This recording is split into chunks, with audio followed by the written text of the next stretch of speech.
Donc on casse avec délicatesse. On commence par le tortillon. Hein? Jusqu'à ce que je sois sûr que j'ai fini avec le tortillon. C'est la plus fragile. Madame, une question. Parce que c'est le côté le plus fragile. Je viens, je dépose la catine sur le côté le plus...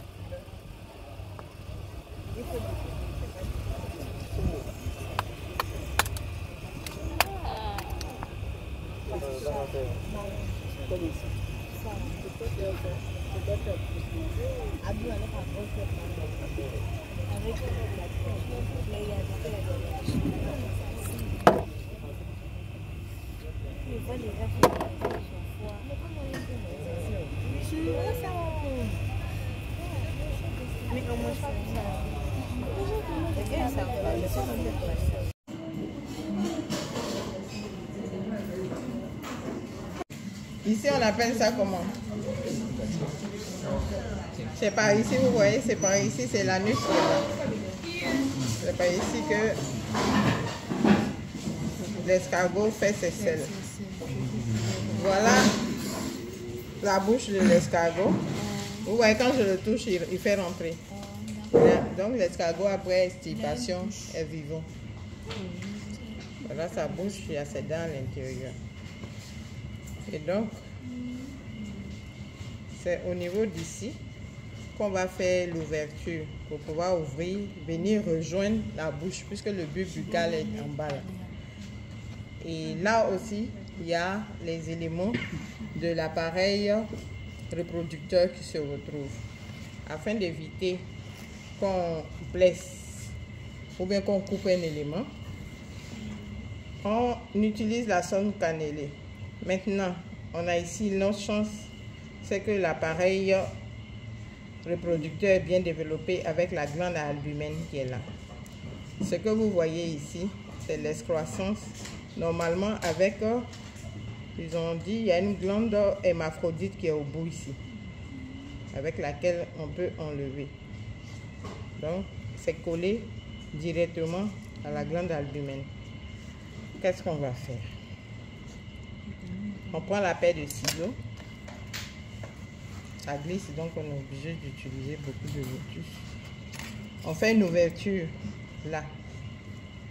On fait une petite ouverture. Vous voyez? Là, voilà. Ne serait-ce que pour pouvoir faire rentrer la sonde cannelée. Donc je fais rentrer la sonde cannelée pour aller jusqu'au niveau de la tête. Mais comme elle est sortie, je fais l'ouverture là.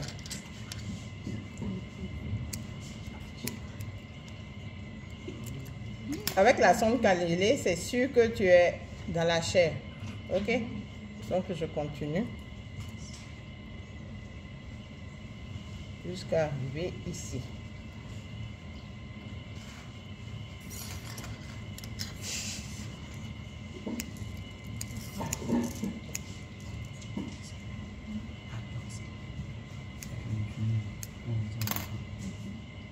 Vous voyez? Là, qu'est-ce que je vois? C'est le bulbe. Là que j'ai le bulbe là. Donc je viens retrouver sa bouche qui est collée là. J'essaie de dégager là.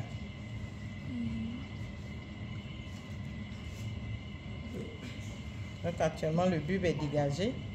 Je reviens en arrière ici. Lorsque tu sais que tu vas toucher des éléments, tu fais l'ouverture avec ta main pour éviter de déchirer l'appareil reproducteur, vous voyez, qui est plié ici. C'est l'appareil reproducteur qui est là. Il y a une partie en bas, il y a une partie ici. Et comme j'ai dégagé comme ça, vous voyez maintenant, je viens ici. Je me rassure que je suis dans la chair. Et je continue en passant par l'anus pour descendre. Vous voyez. Est-ce que j'ai coupé quelque chose? Je suis toujours dans la chair. À la fin, là, vous allez enlever le pied entièrement. Vous voyez? Comme ici, c'est léger. Vous voyez que j'arrive à détacher ma main. Voilà. Donc, ici, je vais ouvrir ici.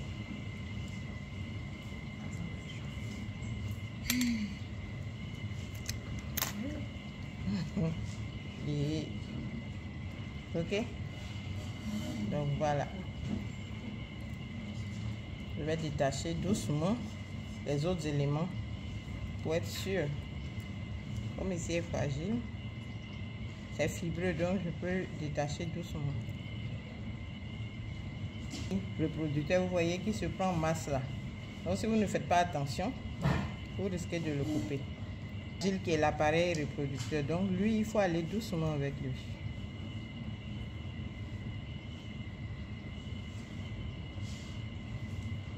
Je vais enlever le canal hermaphrodite qui est là. Hermaphrodite, il est collé à la glande. Et comme je n'ai pas envie de le perdre, je serai obligé de laisser la glande sur l'hépatopancréas. Donc je vais scinder le canal.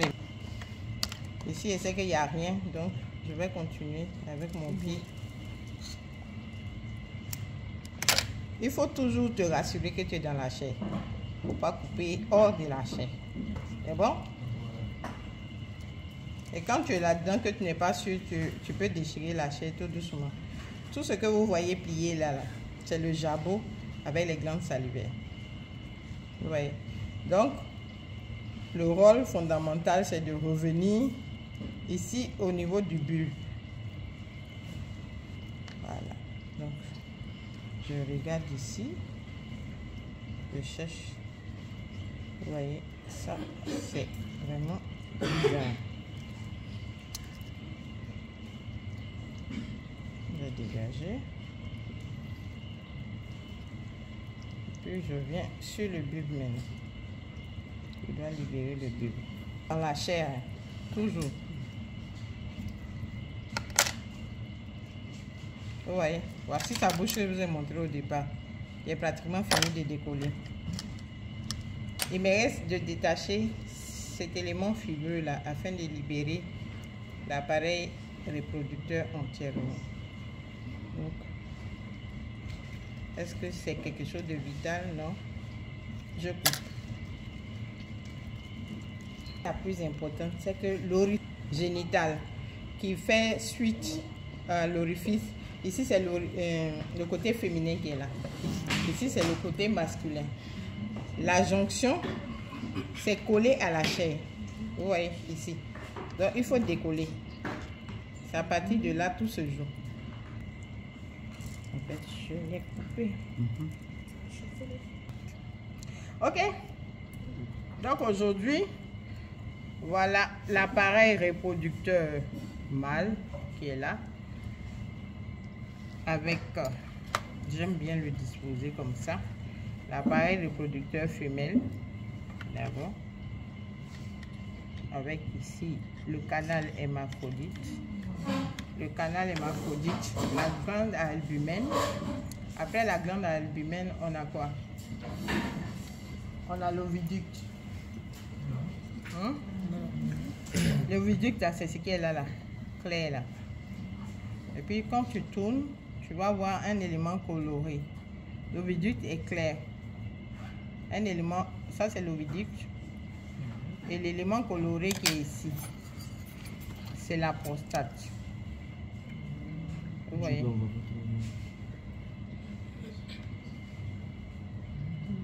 C'est bon? Même la prostate. C'est deux couleurs. L'oviducte sur le côté clair là. Et puis la prostate sur le côté sombre. Et après cela, vous avez le début de l'utérus là. Après l'utérus qui est là, bien formé là. Vous voyez un petit truc là, une vésicule. C'est la vésicule séminale. Cette vésicule séminale vient prendre sa source quelque part, qu'on appelle réceptacle séminal. Ok? Là, au bout ici, c'est le réceptacle séminal. À partir de là, on tombe sur le vagin. Ok? Le vagin qui vient maintenant faire jonction avec l'appareil reproducteur mâle qui est là. Donc, l'ouverture qui est là. L'ouverture qui est là, c'est l'orifice génital. Après l'orifice génital, on tombe sur le manchon pénien qui est là. Tout ce qui est robuste là. Ouais, le vagin est robuste ici. Le manchon pénien aussi est robuste ici. Donc pénien là, ça revient à pénis. Ok? Et après ce manchon pénien, on a le muscle rétracteur du pénis qui est là. Ce muscle rétracteur du pénis ressort. Les deux, c'est le pénis. Ici, c'est la glande à albumène. Ça, la glande à albumène. Et ça, c'est le canal hémaphrodite. Après, on a l'oviduc et la prostate. La différence entre l'oviduc et la prostate, c'est que c'est le changement de couleur. On a ici qui est blanc, qui est l'oviduc, et ici qui est coloré, qui est la prostate. On descend, on vient ici, c'est l'utérus. Ok? Là, c'est une vésicule. La vésicule qui est là. Vous voyez la vésicule? C'est la vésicule séminale. Et cette vésicule séminale se jette ici. Donc là où elle se jette, là, ça devient le réceptacle séminal. Après le réceptacle séminal, on a, comme je vous ai dit tout à l'heure, là, il faut toujours enlever avec de la chair pour être sûr que tu ne vas pas couper quelque chose qui t'intéresse. Hein? Ok. Donc le réceptacle séminal, il est là. Vous voyez, voici la vésicule ici. Et là où elle chute là, c'est le réceptacle séminal. Après le réceptacle séminal, on a le vagin qui est là. Après le vagin, on a l'orifice génital. Et cet orifice génital va donner suite au manchon pénien. Après le manchon pénien, nous avons le muscle rétracteur du pénis qui est là. Le muscle rétracteur du pénis. Après le muscle rétracteur du pénis, on a le pénis. C'est bon? Ici, le bulbe buccal qui est là. Toute cette masse, c'est le bulbe buccal. Maintenant, de là, ici, avant, on a le collier nerveux, l'œsophage. Ok? Après l'œsophage, on a les glandes salivaires qui sont là, qui sont montées. Ok? Et puis, on a le jabot. Après le jabot, nous avons l'estomac. Après l'estomac, on a les intestins et l'hépatopancréas. Tout ce lot-là, l'hépatopancréas. Et cet hépatopancréas, on retrouve le foie, le rein, le pancréas, les poumons, le cœur, l'anus, le rectum, et voilà.